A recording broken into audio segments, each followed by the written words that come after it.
President, the Philippines will vote yes to the UNGA resolution and expresses explicit condemnation of the invasion of Ukraine.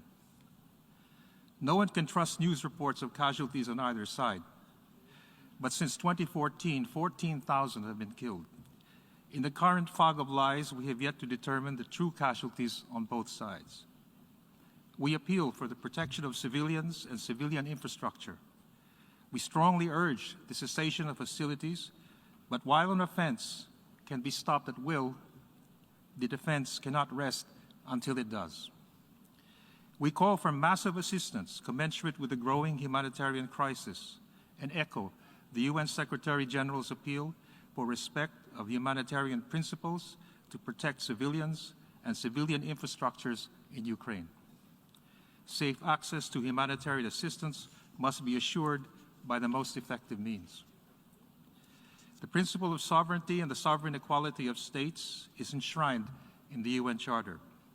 All states enjoy the right to full sovereignty in all their areas of jurisdiction. The Charter of the United Nations requires sovereign states to refrain from the use of force against the political independence and territorial integrity of any state. We especially condemn the use of separatism and secession as a weapon of diplomacy for inviting and inflicting terrible cruelties and indiscriminate killings, far in excess of that of any other kind of conflict. We saw this in the Balkans and Africa.